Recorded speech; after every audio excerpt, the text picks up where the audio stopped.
not stop working until every hostage is returned to their loved ones. This has been the product of a lot of hard work and weeks of personal engagement.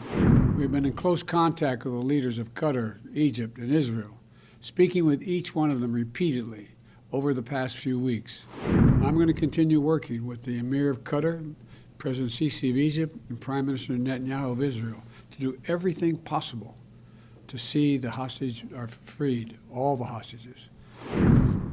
2 days ago, one of our fellow Americans, a little girl named Abigail, who turned 4 years old, she spent her birthday, and at least 50 days before that, held hostage by Hamas. Today, she's free, and Jill and I, together with so many Americans, are praying for the fact that she is going to be all right. You know, she's free and she's in Israel now. And so those who are now wrapping Abigail in love and care and the supportive services she needs, she's been through a terrible trauma. You know, her mom was killed in front of her when her kibbutz was attacked by Hamas terrorists on October 7th. Abigail ran to her dad then, who then was gunned down as well, while using his body to shield little Abigail. She then ran to a neighbor for help, where they were all taken hostage. That entire house of neighbors were taken hostage by Hamas and held for 50 days. What she endured is unthinkable. Abigail was among 13 hostages released today from Gaza under the brokered and sustained, though intensive, U.S. diplomacy. She's now safely in Israel, and we continue to press and expect for additional Americans will be released as well. And we will not stop working until every hostage is returned to their loved ones. As I said when I spoke about this deal on Friday, this has been the product of a lot of hard work and weeks of personal engagement for me and my team.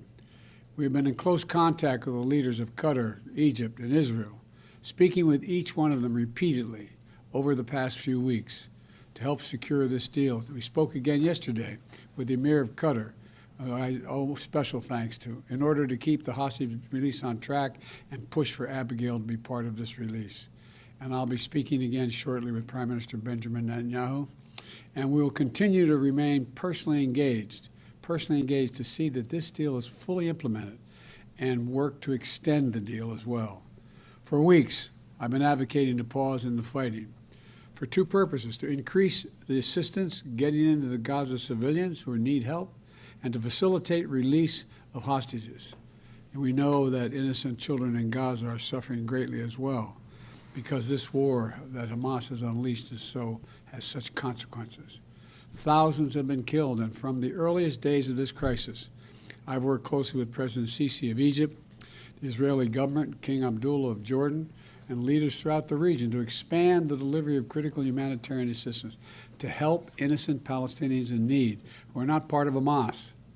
Under this deal, fighting in Gaza has now been paused for 3 days.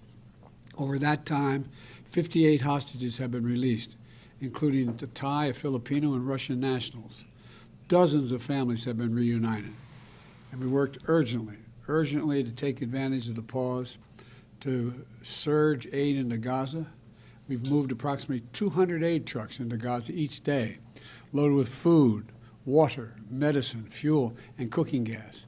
More is needed, but this deal is delivering life-saving results.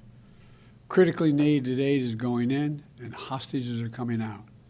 And this deal is structured so that it can be extended, to keep building on these results. That's my goal, that's our goal, to keep this pause going beyond tomorrow so that we can continue to see more hostages come out and surge more humanitarian relief into those in need in Gaza. We've seen this is the day-by-day approach, hour-by-hour process. Nothing is guaranteed, and nothing is being taken for granted. But the proof that this is working and worth pursuing further is in every smile and every grateful tear we see on the faces of those families who are finally getting back together again. The proof is little Abigail. More than 20 other children, 18 years and younger, have been released. They've been released through this deal as well. They've endured a terrible ordeal, and they can now begin the long journey toward healing. And I'm going to continue working with the Emir of Qatar, President Sisi of Egypt and Prime Minister Netanyahu of Israel to do everything possible to see the hostages are freed, all the hostages. I'm grateful for the personal partnership as we pursued this deal from each of those men I just mentioned. And as we've worked together to see all this implemented, and now to try to extend it further.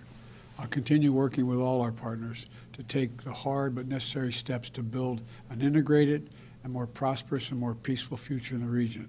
A two-state solution is the only way to guarantee the long-term security of both Israelis and Palestinian people. To make sure Israel and Palestinians alike live in equal measure of freedom and dignity. We'll not give up on working toward that goal. So thank you very much.